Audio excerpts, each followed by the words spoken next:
Hi, good evening. Welcome to Authors Talk by Trishna, The Vault of Vishnu Hindi translation को आगे बढ़ाते हुए चलिए सुनते हैं एपिसोड 21। बीजिंग स्थित भूमिगत प्रयोगशाला के एक सम्मेलन कक्ष में बैठक चल रही थी। कमरे में ज़्यादातर जगह एक नक्काशीदार और रोगन वाली कॉन्फ्रेंस टेबल पर थी, जिस पर 10 लोग बैठ सकते थे। हर सीट पर लोग बैठे थे। एक लंबी दीवार पर माओ जेडोंग को चीनी झंडे की लाल पृष्ठभूमि के सामने सैनिकों को सलामी देते हुए हाथ उठाते हुए दिखाया गया। एक भित्ति चित्र था। टेबल के सिरहाने की दीवार पर मौजूदा राष्ट्रपति का चित्र था। टेबल के सिरहाने बैठा 70 वर्षीय व्यक्ति पीपल्स लिबरेशन आर्मी का एक जनरल था, लेकिन ज़्यादातर लोग उसे सम्मान सूचक बुजांग के नाम से जानते थे। बुजांग चीनी राष्ट्रपति का दाहिना हाथ था और पार्टी संरचना में सबसे अधिक भयभीत व्यक्तियों में से एक के रूप में उसकी प्रतिष्ठा थी। उसकी उपस्थिति ने उसकी डरावनी प्रतिष्ठा को और बढ़ा दिया। पूरी तरह से गंजा, उसका चेहरा इस हद तक मुंडा हुआ था कि वह मोम लगा हुआ लग रहा था। उसके चेहरे पर एकमात्र बाल फू माचू मूछ और पतली भौं की जोड़ी के सौजन्य से थे। वह हमेशा चीनी PLA की कुरकुरी जैतून हरे रंग की वर्दी पहने रहता था, जिसमें एक स्वैगर स्टिक शामिल थी। छड़ी रतन से बनी थी और इनमें एक सजावटी धातु का सिर था, जिस पर एक 5 बिंदु वाला सितारा उकेरा गया था, जो PLA का प्रतीक है। उन्होंने इसे अपने सिर पर रखा। वह अपने सामने मेज पर एक सख्त स्कूल मास्टर की तरह एक शरारती छात्र को पीटने के लिए खड़ा था। उनके ठीक दाईं ओर स्टैनफोर्ड से शिक्षा प्राप्त इंजीनियर एरकिन बैठे थे, जिन्हें एडम और ईव कार्यक्रमों के नेतृत्व करने के लिए लाया गया था। अन्य 8 कुर्सियों पर एरकिन की टीम के सदस्य बैठे थे। सॉफ्टवेयर इंजीनियर, बायोटेक शोधकर्ता, रोबोटिक्स विशेषज्ञ और आर्टिफिशियल इंटेलिजेंस और इंटेलिजेंट डिज़ाइन के विद्वान। एरकिन ने कार्यक्रम के 2 पहलुओं को नियंत्रित किया। प्रत्येक का अपना अलग दृष्टिकोण था। एडम मनुष्यों को मशीनों से बदलने का प्रयास कर रहा था, जबकि ईव मनुष्यों को रासायनिक और तकनीकी रूप से लड़ाकू मशीनों में बदलने का प्रयास कर रहा था। श्री चोंग, आपके पास रिपोर्ट करने के लिए क्या प्रगति है? कोई भी? या आपकी पूरी परियोजना विज्ञान कथा तक ही सीमित रहेगी? बुजांग ने लाल चाय के प्याले से गर्म चमेली की चाय की चुस्की लेते हुए पूछा, जिस पर एक सुनहरा ड्रैगन बना हुआ था। एरकिन ने अपने सामने रखी बोतल से पानी का एक घूंट लिया। जब भी वह ऐसी किसी मीटिंग में बैठता था तो उसका गला सूख जाता था। एयर कंट्रोल सिस्टम ने 22 डिग्री सेल्सियस का आरामदायक तापमान और 50% आर्द्रता बनाए रखी, लेकिन एरकिन को अपनी बाहों के नीचे पसीना महसूस हो रहा था। उसने खुद को इस प्रोजेक्ट में फंसने के लिए कोसा, लेकिन उसके पास कोई विकल्प नहीं था। ADAM पर अभी कुछ समय लगेगा, बुजांग, एरकिन ने उत्तर दिया। हालांकि उनके सहकर्मियों ने ईमानदारी से उत्तर देने के विरुद्ध सलाह दी थी। उन्होंने घबराहट में अपनी कलम से काम किया। मैं ऐसे वादे नहीं करना चाहता जिन्हें मैं पूरा ना कर सकूं। सिस्टम को हर समय सही तरीके से काम करने में हमें कई कठिनाइयों का सामना करना पड़ रहा है। बहुत सारे अप्रत्याशित बग हैं। हर बार जब हमें लगता है कि हमने इसे हल कर लिया है, तो एक और समस्या सामने आ जाती है और इन समस्याओं को हल करने के लिए आवश्यक समय लेना हमारे हित में है। डीबगिंग के बिना वास्तविक युद्ध में प्रौद्योगिकी का उपयोग करना खतरनाक होगा। भुजांग लगभग गुस्से में भड़क गया, लेकिन कुछ गहरी सांसें लेकर उसने खुद को शांत किया। ईवीई के बारे में क्या आपने नैनोबॉलिक्स के अगले बैच को फिल्टर किया है? एरकिन की टीम प्राकृतिक एनाबॉलिक्स के उन्नत फॉर्मुलेशन को संश्लेषित करने की जिम्मेदारी थी, जिसे आम बोलचाल में नैनोबॉलिक्स के रूप में जाना जाता है।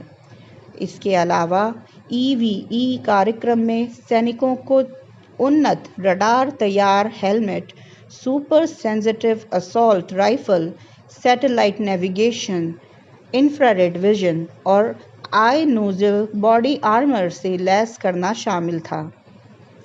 हाँ भुजांग, लेकिन हमें नैनोबॉलिक्स के अगले बैच के लिए और अधिक बामाहों को और शिपों की आवश्यकता होगी। मैं सोच रहा हूँ कि जब हमारा सामान खत्म हो जाएगा तो क्या होगा। इन दोनों की स्टॉक स्थिति वर्तमान में बहुत कम है। क्या मैंने तुम्हें सिर्फ इसलिए काम पर रखा है कि तुम समस्याओं के बारे में बात करो? भुजांग ने पूछा। उसकी आंखें चमक रही थीं। मुझे लगा था कि तुम्हें रचनात्मक समाधान खोजने थे। या क्या ये अब स्टैनफोर्ड पाठ्यक्रम का हिस्सा नहीं है? क्या तुमने MCPH-1 मार्ग पर विचार किया? हाँ भुजांग, मेरा मतलब है। नहीं भुजांग, एरकिन ने हकलाते हुए कहा। उसके चेहरे पर पसीना बह रहा था। उसने उसे पोंछने के लिए टिश्यू का इस्तेमाल किया, फिर दोबारा बोलने की हिम्मत जुटाई। MCPH-1 मार्ग व्यवहार्य नहीं है। हमें प्रक्रिया को उलट कर देखने की ज़रूरत है।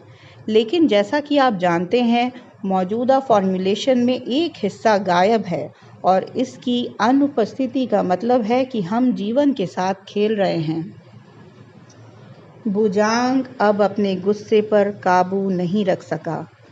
उसने अपनी वैगर स्टिक को कॉन्फ्रेंस टेबल पर पटक दिया। तुम मुझे इसकी चिंता करने दो, वह चिल्लाया, जबकि एरकिन ने घबराकर उसके सामने खुली बोतल गिरा दी। पानी उसके कागज़ों पर फैल गया। एरकिन ने जल्दी से उन्हें उठाया और नमी हटाने के लिए उन्हें हिलाया। भुजांग ने अपनी दृढ़ आँखों से गलतियों की इस कॉमेडी को देखा। उन्होंने अंत में धीमी आवाज़ में कहा, भारत के साथ सीमा पर जो कुछ भी होता है वह एक महज प्रयोग है। चीन के वैश्विक वर्चस्व को सुनिश्चित करने के लिए इस कार्यक्रम को काम करने की आवश्यकता है। परमाणु हथियार, पनडुब्बियां और युद्धपोत कुलीन लड़ाकू हाथों का विकल्प नहीं है। हमने देखा है कि घने जंगलों में गुरिल्ला सैनिकों से लड़ते समय विमान और बम कितने अप्रभावी होते हैं। यहाँ तक कि दक्षिण चीन सागर में हमारे द्वारा बनाए गए नए द्वीपों को भी एडम और ईव द्वारा प्रदान की गई कुलीन जनशक्ति की आवश्यकता होगी। क्या इस टीम में कोई भी इस परियोजना की गंभीरता से अवगत नहीं है? भुजांग ने गहरी सांस ली। उसने अपनी स्वैगर स्टिक को धीरे से टेबल पर रखा। उससे आश्चर्य हुआ कि क्या कंबोडिया से कोई सूचना मिली है? क्या उन्हें वह मिल गया है जिसकी उसे ज़रूरत थी? अगर ऐसा है तो इससे पूरे कार्यक्रम की दिशा नाटकीय रूप से बदल जाएगी। उसने अभियान के नेता ली झोउ से बात करने के लिए मन ही मन में नोट बना लिया। शायद उसके पास इस निराशावादी से बेहतर खबर होगी। एपिसोड 22। वे किसी तरह से आवासीय परिसर में एक पूछताछ केंद्र में थे। कैदियों को नियमित रूप से पूछताछ के लिए लाया जाता था। पीटा जाता था और यातना दी जाती थी। कभी कभी उन्हें तब मार दिया जाता था जब वे अपने उद्देश्य पूरा कर लेते थे। घर के पीछे एक गड्ढा था जिसमें शत विशत शवों को फेंक दिया जाता था। गिद्धों को डराने के लिए परावर्तक दर्पण लगाए गए थे जो अन्यथा गड्ढे के चारों ओर चक्कर लगाते थे, लेकिन उनमें से कई लगातार बने रहे। भोजन में कीड़े और मक्खियां होना सामान्य बात थी। कैदी अक्सर अपना खाना फेंक देते थे। गंदगी खाने के बजाय भूख से मरना पसंद करते थे। बचा हुआ खाना तुरंत बड़े बड़े बंदरों द्वारा खा लिया जाता था जो जगह जगह खुलेआम घूमते रहते थे। मार्क ने सूजी हुई पलकों से अपने पूछताछकर्ता को खाली आंखों से देखा। तुम मुझे क्यों नहीं मार देते? मैं पहले से ही गिद्धों के लिए उपयुक्त लाश हूँ। क्यों ना इसे खत्म कर दिया जाए? मेरा शरीर किसके लिए पोषण बन जाए? इससे पहले कभी भी मृत्यु इतनी सुंदर विकल्प नहीं लगी थी। उसका चेहरा और अंग बहुत ही उदास थे। वह अपने ऊपर लगे प्रहारों से सूजा हुआ और चोटिल था। उसने गंदे अंडरवियर पहने हुए थे जो पेशाब में भीगे हुए थे और मल से सने हुए थे। उसके चेहरे पर पसीना टपक रहा था। जब उसके पूछताछकर्ता ने उसके एक नाखून के किनारे पर प्लायर को दबाया और खींचना शुरू किया, मार्क चिल्लाया क्योंकि दर्द उसके अंदर तक पहुंच गया था। वह चौंक कर जाग गया। हाँफते हुए मार्क ने खुद को दुस्वप्न के पंजे से बाहर निकालने की कोशिश की। उसे लगा कि उसका दम घुट जाएगा। जैसे उसका सिर पानी के नीचे दबा हुआ हो, वह जोर से खांसने लगा। एक पल बाद ऐंठन कम हो गई। उसने डर के मारे चारों ओर देखा, ये समझने में असमर्थ था कि वह बिना किसी कृंतक के साथ एक साफ कमरे में आरामदायक बिस्तर पर क्यों था। उसकी कांपती हुई उंगलियां नाइट स्टैंड पर रखे उसके चश्मे की ओर बढ़ीं और उसने बेड साइड घड़ी पर समय देखा। सुबह के 4 बज रहे थे। उसका शरीर पसीने से भीगा हुआ था। ये हमेशा एक ही दुस्वप्न होता था। वह 22 साल का एक युवक था जो घर के अंदर एक कुर्सी से बंधा हुआ था। एक पूछताछकर्ता उसके ऊपर खड़ा था। उसके हाथ में चिमटा था। क्या तुम ईमानदारी से मेरे सवालों का जवाब देने को तैयार हो? वह आदमी मार्क के चेहरे पर अपनी बदबूदार सांसें छोड़ते हुए कहता है। जब मार्क मना करता है तो यातना की रणनीति शुरू हो जाती है। कैदियों को तोड़ने के लिए नींद से वंचित करना, भूखा रखना, पानी में डुबोना, बिजली के झटके देना, सिगार से जलाना और नाखून निकालना कई अन्य रचनात्मक तरीकों के अलावा जो लोग इस सुविधा को चलाते थे वे मानसिक और शारीरिक आतंक की रणनीति के विशेषज्ञ थे, जिन्होंने सबसे जिद्दी लोगों को भी इच्छा शक्ति तोड़ने के तरीके खोज लिए थे। अगर धरती पर कहीं नरक है तो वह यही है। मार्क अपने पैरों पर खड़ा हुआ बाथरूम में गया और खुद को तौलिए से पोंछा। उसने खुद को आईने में देखा। इस बात से लगभग शर्मिंदा था कि वह अभी भी अपने सपने से कांप रहा था। क्या वह कभी उन सपनों से मुक्त हो पाएगा जो उसे परेशान करते रहते हैं? उसने एक नया शॉर्ट्स और एक टी-शर्ट पहना और अपने फ्रिज से एक गिलास पानी पिया। प्यास से तड़पते हुए बुरे सपने उसके जीवन के उस दौर में शुरू हुए थे जब वह बहुत चाहता था लेकिन नहीं कर सकता था। कुछ अनुभव इतने ज्वलंत थे कि उन्हें मिटाना मुश्किल था। उसे पता था कि उसे अपने बुरे सपनों से छुटकारा पाना होगा। कैसे? उसने सब कुछ आजमाया। ध्यान, योग, इंट्रा वर्कआउट, हर्बल उपचार, मानसिक रोग की दवाएं, मनोचिकित्सक के साथ महंगे साप्ताहिक सत्र, यहाँ तक कि खरपतवार भी, लेकिन कुछ भी काम नहीं आया। गले में फंसे खाने के निवाले की तरह उसके बुरे सपने ने ना तो बाहर निकल सकते थे और ना ही निगला जा सकते थे। मार्क अपने बेडरूम से होते हुए अपनी स्टडी रूम में चले गए। उन्होंने अपना लैपटॉप खोला और 3 चरणीय प्रक्रिया के माध्यम से लॉगिन किया। फिर एक प्रोग्राम सक्रिय किया जिससे उनके कंप्यूटर से सभी संचार एन्क्रिप्ट हो गए।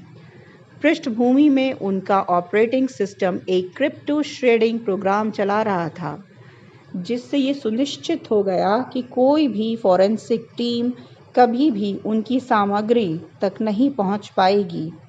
मार्क रिचर्ड्स एक सावधान व्यक्ति थे। वर्षों के प्रशिक्षण ने ये सुनिश्चित किया था। उन्होंने ईमेल टाइप करना शुरू किया। विषय पंक्ति में लिखा था, रीपैम खुराना, एपिसोड 23। दक्षिण भारत के कुडलोर जिले में ये असाधारण रूप से गर्म दिन था। यहाँ चिदम्बरम नटराज मंदिर स्थित है। मंदिर परिसर में जापानी पर्यटकों का एक समूह अपने निकॉन कैमरों से उत्साहपूर्वक तस्वीरें ले रहा था। उनमें से अधिकांश ने पुआल की टोपी पहन रखी थी और कीड़ों के डर से अपने चेहरे पर कपड़े के मास्क पहने हुए थे। उनमें से कुछ रुमाल से अपने चेहरे से पसीना पोंछ रहे थे। नटराज मंदिर एक विशाल संरचना थी, जिसमें 9 जटिल नक्काशीदार प्रवेश द्वार और 5 विशाल हॉल थे, जिनमें से एक में 1000 स्तंभ थे। ये मंदिर 55 एकड़ भूमि पर स्थित है और तीसरे गलियारे में एक विशाल जल भंडार है। इसकी विस्मयकारी स्वर्ण छत का निर्माण 21,600 स्वर्ण टाइलों से किया गया है, जिन पर 72,000 स्वर्ण कीलें लगी हुई हैं। मंदिर निसंदेह भव्य था, आंखों के लिए एक वास्तविक दावत।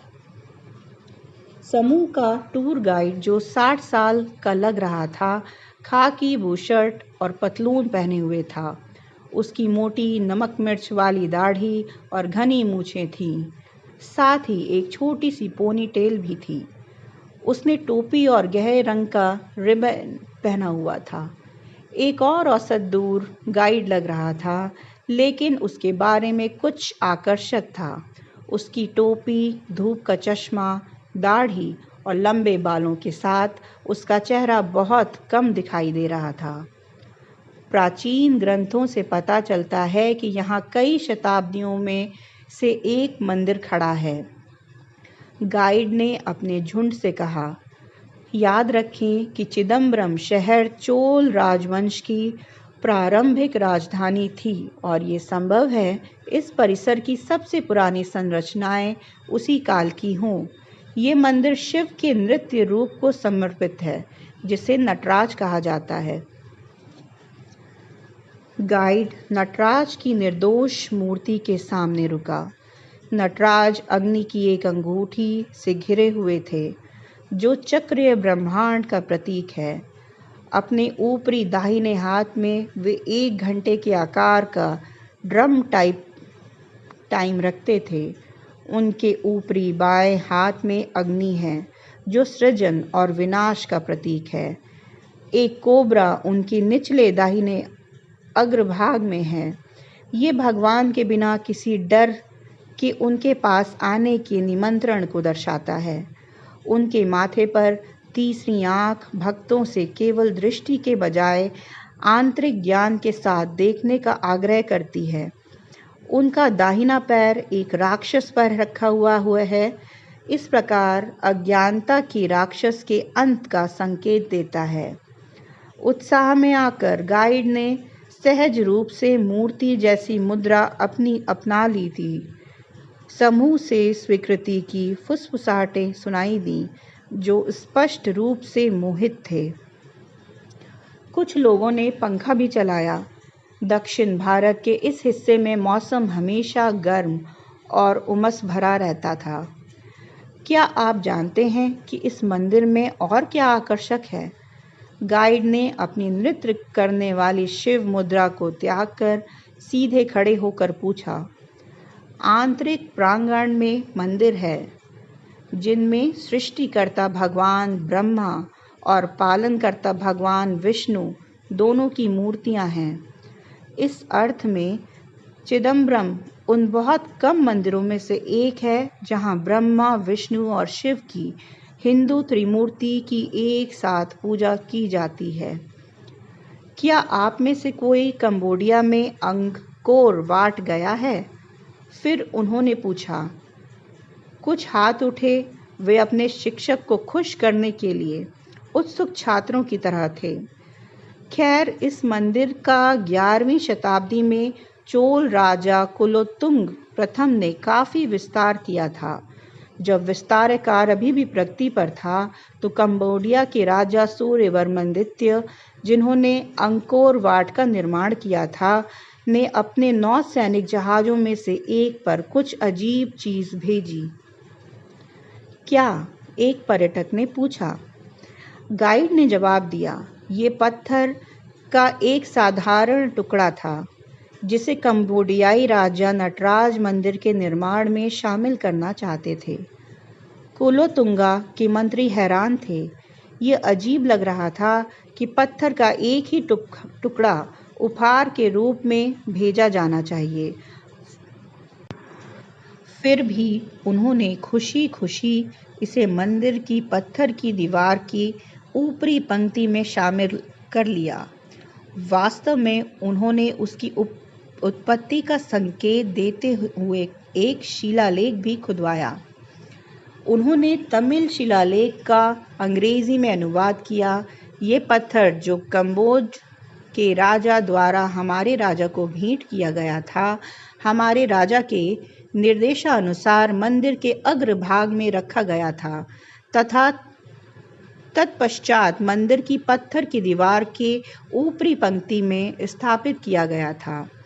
गाइड ने पर्यटकों को पत्थर दिखाया, जिन्होंने उत्साहपूर्वक उसकी और तस्वीरें खींची।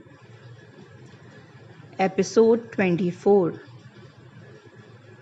मैं ता-एर मंदिर के हॉल के अंदर बुद्ध से मार्गदर्शन मांगते हुए चिंतन में बैठा था। मुझे एहसास ही नहीं हुआ कि कोई मुझे देख रहा है। वह अजनबी जो मुझे करीब से देखे जा रहा था, वह एक यात्री निकला जिसका नाम बंद था। वह काले रंग के धारीदार वस्त्र पहने हुए था और उसके सिर पर मैचिंग पगड़ी थी। उसकी आंखें चंचल थीं, जो हमेशा इधर उधर घूम रही थीं। उसकी लंबी दाढ़ी छाती तक पहुंच रही थी और उसके सिर पर एक छोटा सा गुच्छा बना हुआ था। वह झिझकते हुए मेरे पास आया। जब मैंने उससे पूछा कि वह मुझसे क्या चाहता है, तो उसने सिर झुकाया और कहा कि एक सामान्य बौद्ध की शपथ लेना चाहता था। मैंने पहले ये समझने की कोशिश की थी कि शपथ लेने के पीछे उसकी मंशा क्या है। मैं थक गया हूँ, हे विद्वान गुरु, उसने कहा। मैंने अपना जीवन एक कुशल यात्री और व्यापारी के रूप में जिया है, लेकिन इस दौरान मैंने कई लोगों के साथ गलत भी किया है। कृपया मुझे सही रास्ते पर लाएं।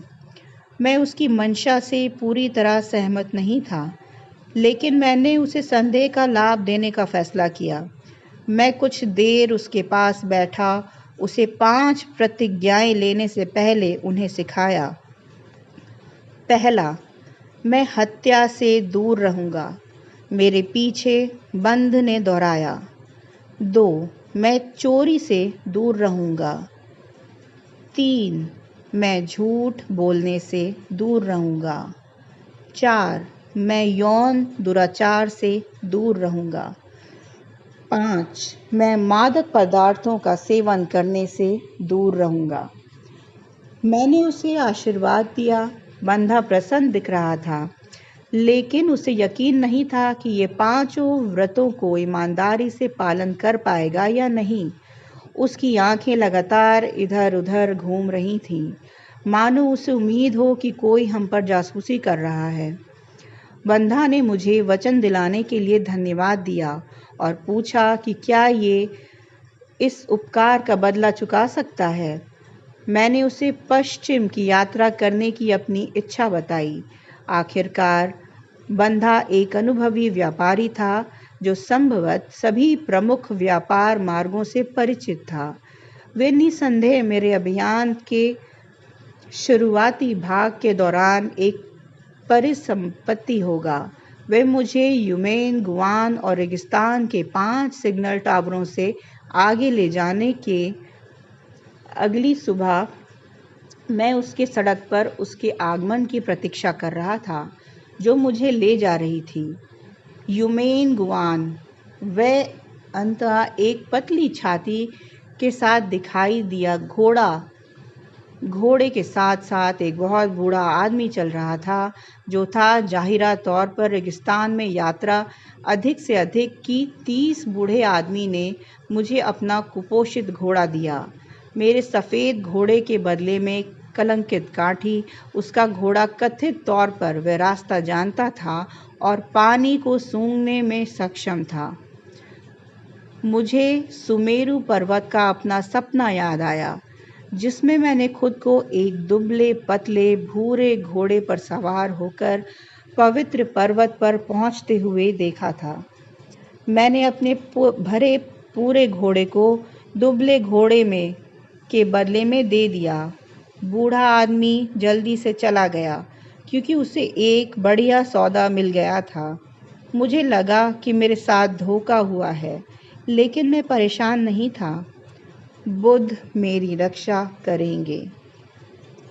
बंधा और मैं तुरंत अपनी यात्रा पर निकल पड़े। हम जल्द ही यूमेन गुआन पहुंच गए, जो तांग साम्राज्य से जियो तक का प्रवेश द्वार था, जो साम्राज्य की सीमाओं के बाहर था। ये बहुत कड़ी सुरक्षा में था। हर व्यक्ति, जानवर और गाड़ी को रोका और जांच की जाती थी, चाहे वे अंदर आ रहे हों या बाहर जा रहे हों। यूमेन का मतलब है जेट गेट का नाम जेट से लदे कई कारवां से लिया गया है जो इसके माध्यम से गुजरते थे। यूमेन गुआन टेकलाग मगनशमों की रेत पर खुलता था। साम्राज्य के भीतर शिल्प करने के लिए जियो में स्थित खानों से नेफ्राइट जेट लाया जाता था और रेशम का व्यापार किया जाता था। इस विशेष मार्ग का उपयोग कई सैकड़ों वर्षों से किया जा रहा था। गेट पर माल से लदे ऊँटों की लंबी कतार लगी हुई थी, जो अंदर या बाहर जाने के लिए इंतजार कर रहे थे। बंदा ने बीमार होने का नाटक करके गार्डों का ध्यान भटकाया। एक बेहतरीन अभिनेता के रूप में वह जमीन पर ऐसे लेटा था जैसे कि वह गर्मी और निर्जलीकरण से बेहोश हो गया हो। गार्डों ने उसे होश में लाने के लिए अपनी ऊर्जा केंद्रित की और इस मनोरंजन ने मुझे पैदल ही आगे निकलने का बहुत ज़रूरी अवसर दिया। दर्रे के दूसरी तरफ मुझे बंधा मिला, जो कुछ घंटों बाद ठीक हो गया था। हमने थोड़ी देर आराम करने का फैसला किया। आगे बढ़ने से पहले मैं प्रार्थना में